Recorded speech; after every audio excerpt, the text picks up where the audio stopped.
Morning students. Today topic is deadlock avoidance. What is deadlock avoidance? Deadlock avoidance is a technique or a term जहाँ पर आपके processes का execution और आपके processes की utilisation of resources को पहले से ही लिस्ट आउट किया जाता है. It means system will make sure about the processes कि वो कितना रिसोर्सेज यूटिलाइज करेंगे at the time of execution, कितनी देर के लिए उन रिसोर्सेज को अप्लाई करेंगे और कब कब करेंगे. जब आपका ऑपरेटिंग सिस्टम इन सारी चीज़ों को लिस्ट आउट करके किसी भी प्रोसेस को एग्जीक्यूशन के लिए रेडी करता है तो that the condition is deadlock avoidance. The main target of deadlock avoidance is to avoid the deadlock situation. ये बेसिकली आपके सर्कुलर वेट की सर्कमस्टांसेस को रिमूव करने के लिए यूज किया जाता है. डेडलॉक अवॉइडेंस में प्रोसेसेस टू डिफरेंट कंडीशंस पे अप्लाई होते हैं. First condition is safe state and the second is unsafe state. जब आपके प्रोसेसेस को लिस्ट आउट किया जाता है with the utilization of resources तो उस समय इस बात को ध्यान में रखा जाता है कि प्रोसेसेस को रिसोर्सेज अप्लाई करते वक्त क्या कोई और प्रोसेसेस भी सेम रिसोर्स को अप्लाई करेगा या फिर सिर्फ और सिर्फ एक ही प्रोसेस एक एट अ टाइम किसी एक रिसोर्स को अप्लाई करेगा. अगर अकॉर्डिंग टू लिस्ट सिर्फ एक ही प्रोसेस एक रिसोर्स को अप्लाई कर रहा है तो the condition is safe state. पर अगर situation more than one processes की है फॉर अ सेम रिसोर्स तो सिचुएशन अनसेफ स्टेट का होता है. डेडलॉक अवॉइडेंस को चेक करने के लिए जिस एल्गोरिदम को हम यूज़ करते हैं और जिस टर्म को हम यूज़ करते हैं that is your deadlock avoidance algorithm, जिसे हम बैंकर्स एल्गोरिदम भी कहते हैं और डिटेक्शन एल्गोरिदम भी कहते हैं. The main motive of Banker's algorithm और deadlock avoidance algorithm ये टेस्ट करता है maximum amount of allocated resources को before the allocation as well as the maximum amount of time taken by your processes before start the execution of your process. Process के execution start करने के पहले ही कितना time वो किसी resource पे spend करेगा और कितना मैक्सिमम अमाउंट ऑफ रिसोर्सेज को प्रोसेसेस अप्लाई करेंगे, इन दोनों का लिस्ट या इन दोनों के total detail according to deadlock avoidance system के पास पहले से ही सेव किए जाते हैं. Let's check the banker's algorithm concept with an example. Here is your example. इस example में we have three resources. Suppose resource A is CPU denoted by A. मान लो कि पहला रिसोर्स CPU है जिसे A के थ्रू पॉइंट आउट किया जा रहा है, दूसरा रिसोर्स मेमोरी है जिसे B के थ्रू पॉइंट आउट किया जा रहा है and the third resource is printer which denoted by C. तीसरा रिसोर्स प्रिंटर है जिसे C के थ्रू पॉइंट आउट किया जा रहा है. We have 5 column in this table. हमारे पास यहाँ पे 5 कॉलम है इस टेबल में. पहला है आपका प्रोसेस, दूसरा है आपका एलोकेशन, तीसरा है आपका मैक्सिमम नीड, चौथा है आपका अवेलेबल और पांचवा है आपका remaining need. See here we can find the remaining need by the calculation of maximum need by minus allocation. यहाँ पर रिमेनिंग नीड निकालने के लिए मैंने इस मैक्सिमम नीड को इस एलोकेशन से माइनस किया है. जहाँ पर P1 प्रोसेस का एलोकेशन मतलब P1 प्रोसेस ने A को कितने नंबर ऑफ A को एलोकेट किया है, B का नंबर ऑफ एलोकेशन कितना है और C का नंबर ऑफ एलोकेशन कितना है, इस टेबल में हम ये देख सकते हैं. ये एलोकेटेड रिसोर्स है जो ऑलरेडी एलोकेट हो चुके हैं, A के लिए भी, B के लिए भी और C के लिए भी. या फिर आप ये भी कह सकते हो कि ये जब एग्जीक्यूशन स्टार्ट हो रहे हैं तो ये एलोकेट इतने नंबर ऑफ रिसोर्सेज वो एलोकेट करके अपना एग्जीक्यूशन स्टार्ट करेंगे, जबकि इन्हें ज़रूरत है P1 को A की 7 A की ज़रूरत है, 5 B की ज़रूरत है और 3 C की ज़रूरत है. अब यहाँ पर P1, P2, P3, P4, P5 इन सारे कितना A, कितना B और कितना C को एलोकेट कर चुके हैं. यहाँ पर उसका सम हम लोग निकाल लेंगे इस तरीके से, जैसे कि P1 ने जो A को एलोकेट किया है दैट इज 0, जबकि P2 ने जो A को एलोकेट किया है वो 2 है.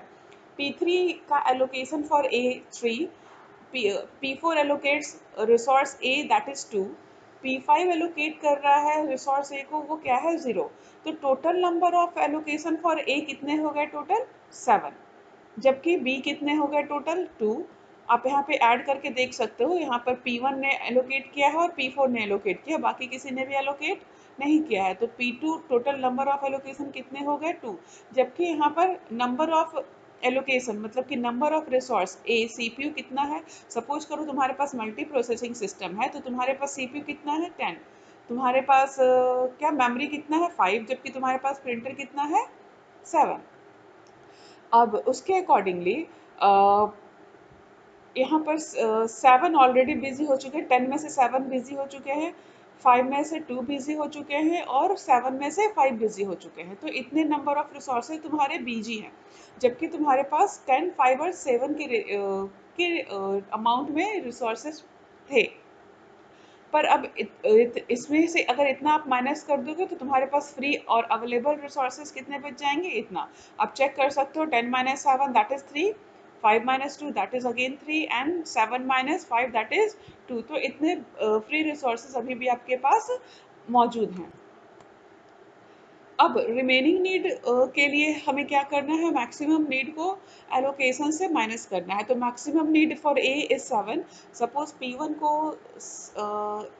टोटल नंबर ऑफ सीपीयू कितने चाहिए 7, कितना एलोकेट किया है 0, तो बचा हुआ कितना एलोकेशन है 7। ऑब्वियस सी बात है 7 माइनस 0 दैट इज 7, तो 7 की जरूरत इसे अभी है ही। जबकि maximum need for B resource is 5, जबकि इसने एलोकेट कितना किया है 1, तो टोटल कितने अभी एलोकेट करने के लिए बचा हुआ है 4।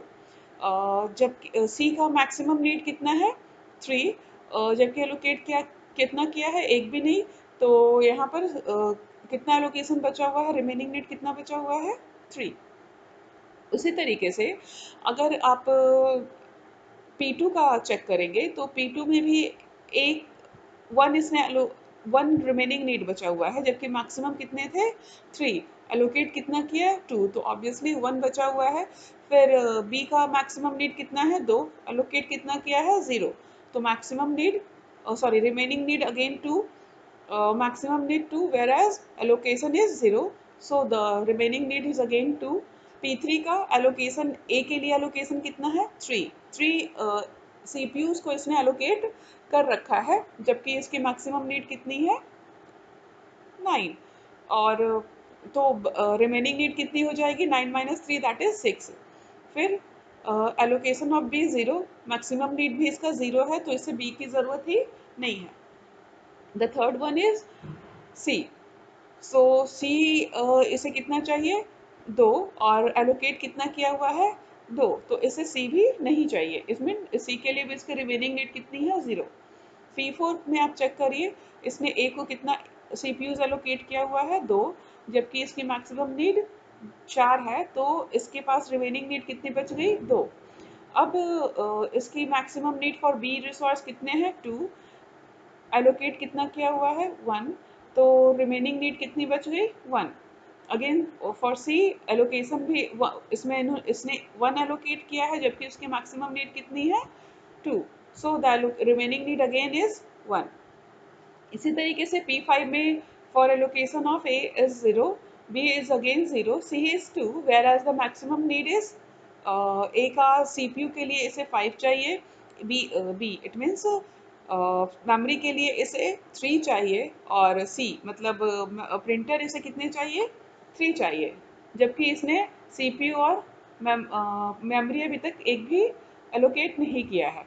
तो इसकी रिमेनिंग नीड कितनी हो गई 5 minus 0 5, 3 minus 0 3 and 3 minus 2 that is 1। It means printer इसे 1 चाहिए, जबकि CPU that is A and memory that is B इसे 5 और 3 में चाहिए। सो ये आपका टेबल है जिसे अब हम ये चेक करेंगे कि रिसोर्स को किस सीक्वेंस में डेडलॉक अवॉइडेंस सिर्फ रिसोर्स और प्रोसेस को यूटिलाइज करने के लिए ही नहीं लिस्ट आउट नहीं करते हैं, बल्कि ये बताते हैं कि आप किस सीक्वेंस में अपने प्रोसेसेस को अप्लाई करोगे ताकि डेडलॉक का सिचुएशन ही ना आए। इस केस में अगर आपके नंबर ऑफ रिसोर्सेज